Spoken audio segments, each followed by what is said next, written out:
Hello, everybody, and welcome to another episode of the Japanaholic podcast. The podcast surrounded by topics about Japan, discussed by one certified Japanaholic. I'm your host, Taylor Fry, and today I've gotten something a little different for you all today, kind of different-ish. Usually I pick maybe a few topics to talk about and go off of that, I guess. A couple weeks ago I did where I discussed animes that were airing, this season, and discussing which ones I was deciding on that I was going to watch. And then I also did a couple episodes where I would do top 3 different social differences, which I think was the last episode if I remember correctly. Or if I would do certain interviews or whatever, like with Alex and Barodi in the last few weeks. But today I want to spice things up a little bit and talk about some news going around in not only Japan but also anime. What I have done is I have gathered I'll say technically 5, you'll see why here later down the line, but I picked 4 main articles that I've want to talk about today. 2 of them are going to be from Japan, and 2 of them are going to be anime news.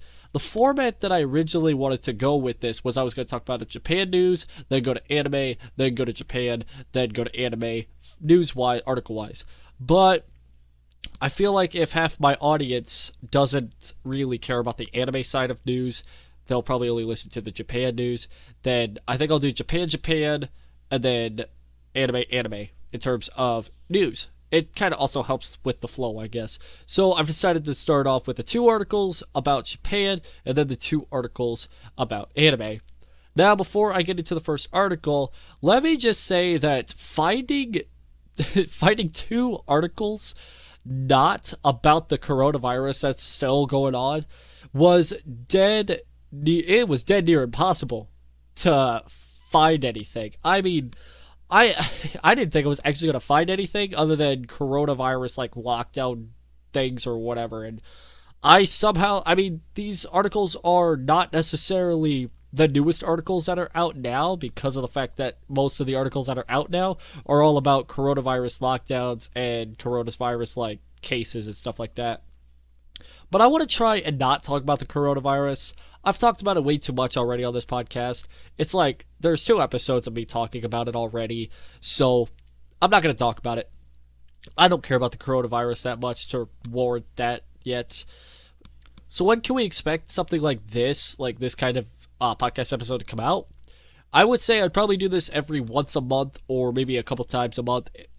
I don't know. It's just every other couple episodes you'll probably see something like this again. So hopefully if this is something that you guys enjoy, if you guys like this kind of podcast episode where I discuss different kind of news articles, give my intake on them, and just share it out to the world, I guess, let me know, and I will probably continue making this happen more often than not, actually.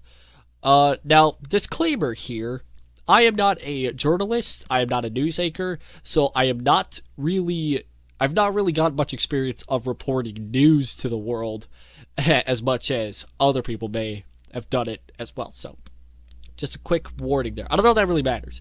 But let's go ahead and let's get with the first article that I've actually wanted to talk about here today, which I'm kind of related to a little bit because of the fact that since I'm still planning on taking that trip, our planned date is just mixed around, jumbled up all over. We would still like to go, me and Brody would still like to go to Japan in June, but we may schedule it for July, if not August. We don't know just yet.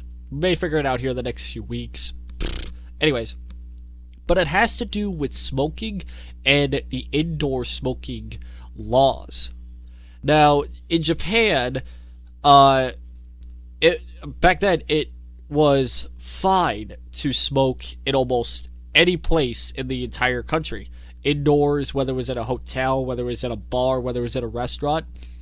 If you wanted to smoke a cigarette, there would be smoking rooms in those said hotels and restaurants.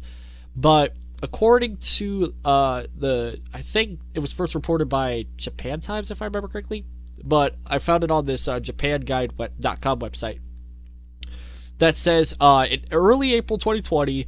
A new smoking law that prohibits indoor smoking came fully into effect. The exceptions are private homes, hotel rooms, cigar bars, and small-sized restaurants. and any bars that were open before April 2020. Now, of course, already there were like non-smoking rooms and non-smoking like areas in hotels, in restaurants, but there were definitely like cigar bars, and there's like other different bars where smoking was just allowed in general. I think even some grocery stores allowed it at times too. Smoking is also prohibited on trains, buses, and airplanes, although well-ventilated smoking cubicles are provided on many trains along the Takano-Sanayo Shinkansen between Tokyo, Osaka, and Fukuoka. Now, what does this mean? It means that if you're much of a... They're kind of like cracking down on smoking indoors, but very slowly, which is a good step in the right direction, in my opinion. I know I think Japan's like probably one of the top countries with smokers or something like that. I don't know if it's like top 10 or top 5. I can't remember exactly, but it's crazy how much people smoke. Now, in the outdoors, many cities actually prohibit smoking on the streets in busy districts, except in like smoking areas, like where they've actually like designated an area of that said district where it's like, hey, you can smoke here if you wanted to. Smoking is also prohibited on the platforms of many major railway systems, except for, of course, smoking rooms, which there are a few that are like in every single station, I guess. But basically, this new law in Japan has basically made it a little less likely that you'll run into indoor smoking unless you go into a bar that was open in recent times. Or at least, like, not really recent times, but, like, older times. That's what I meant to say. Now, okay, so this second article that I found comes from the Japan Times website. And this one I kind of found to be quite... Like, I read the headline, and it kind of made me smile in some ways. But it was the Yakuza group, or the Yakuza gang, or whatever, has fallen membership-wise for the 15th straight year. The total membership of Yakuza crime syndicates in Japan decreased for the 15th straight year to hit a record low in 2019. The total, including associates, came to 28,200 as of the end of 2019, which was down 2,300 from a year before. Now that means that the Yakuza is still quite a big thing in Japan. And, you know, you still can't get tattoos, or you still can't go to, like, onsens or whatever hot springs, with tattoos and piercings. I think the piercings is a different story. I could be wrong on that one. But, it's gone down quite a bit, and that, in a way, that makes me happy, because it also means that people with tattoos will slowly but surely become more of an accepted thing in Japan, because nowadays it's like if you have a tattoo, there could be a chance that you could be associated with that gang, and not something you want to do if you plan on visiting Japan and you have a body full of tattoos. Be careful, I guess. But personally, for me, I don't have any tattoos, and I was planning on getting a few tattoos, but after becoming a Japanaholic, yeah, probably not the greatest thing in the world for me to do. Now, personally, I can see why a lot of people don't like the whole tattoo situation in Japan. I can see why people are like, well, it's just a tattoo, I can't be a part of a Japanese gang if I don't look anything close to a Japanese person. But I believe there are a few reported Yakuza members that were not Japanese. I may be wrong on that instance, but just know that if you got tattoos, I would be careful going to Japan in the next few years at least, or especially only for if you're only planning on going for a hot spring or something like that. If you want to go to Japan for hot springs, I would be careful with tattoos and piercings, but mostly people will not give you dirty looks if you have a tattoo on your body. I say mostly, but there's still those handful of people that will give you dirty looks. The number of regular members of the Yakuza fell 1,200 to 14,400, and that of associates were down 1,100 at 13,800. Total membership is on the steady decline after marketing 87,000 in 2004. So yeah, with 87,000 members in 2004 to a whopping 28,200 200, but in the span of 15 years, I do say, if I had to predict, I'd say it would probably take another 10 years to possibly see it go below 10,000, but I could be wrong. Now that we've got the Japan articles out of the way, let's transition over to the anime side of news. We've got ourselves some anime news articles here today that I've kind of wanted to go over today. Now, the first one that I kind of wanted to go over was not necessarily like new anime news or whatever. In kind of like retrospect, I guess. This one is basically the monthly releases for animes and mangas. So like Blu-rays and DVDs and English mangas for the North American releases. Now, if you live outside North America, then this one's probably not going to really care all too much. You probably won't care all too much for that. But since most of my audience does come from the North American continent, I will assume that you guys will care about most of these new animes that are coming out in your area, I guess, in terms of like manga releases and stuff like that. So the day that this gets uploaded, which is the 22nd, we will have week 3 coming out. Anime releases, we got Bang Dream, the second season complete collection coming out. Got Blood Sea, that's coming with a complete Blu-ray collection along with some essentials as well. And of course, I'm not going through all of them because it is a freaking massive list of things here that I'll try and go over through week 3 and some week 4s as well. Boruto, Naruto Next Generation Set 5 will get a Blu-ray and DVD, as well as Sword Art Online Alicization will have its first season on Blu-ray. In terms of manga releases, got Io no Flag with its first volume coming out, which I've seen some bits of that series, and my god, is that actually a pretty good series. I recommend reading the Io no Flag series. Gabriel Dropout will get its 8th volume release in North America. Jitsu wa Watashi wa will get its 20th volume release. Monster Girl will get its 10th volume release. Plunderer will get its 4th volume release. Sake-chan wa Koyamo Peko Peko will get its 2nd volume release. Tokyo Ghoul will get its 16th volume release. Ultraman will get its 13th volume released. Valx Law will get its 8th volume release. SL World will get its 21st light novel released. Jaku Chara Tomozaki Kun 3rd volume of the light novel will be released. I think I got that one right. I hope I said that right. I could be wrong. And Sword Art Online light novel will get its 19th volume released, as well as many others that I also did not care to mention just quite yet. I'm not going to really mention anything about digital releases. That's just my opinion.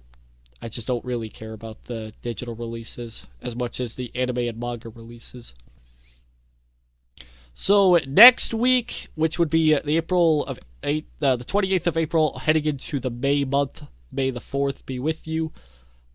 Got anime releases. BEM will get its complete collection released in Blu-ray.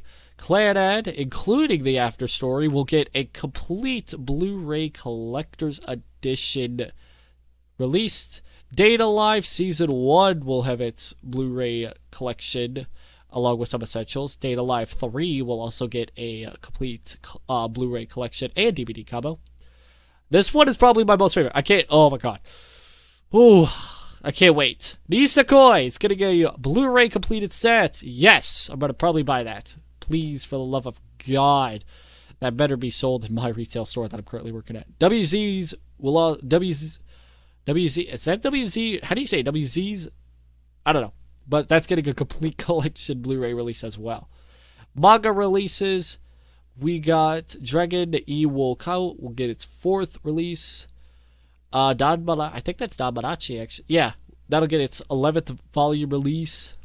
Fairy Tail Box 2, which includes volumes 12 through 22, will be released at that time. Goblin Slayer Gaiden Year 1 will get its 4th volume released. The King of Fighters A New Beginning will get a 2nd volume released. Nanashi no Astrodam will get its 5th volume release. I think I said that one right. I hope I'm saying most of these right. My Japanese is not really good, but yeah. Remonster will get a 4th volume released.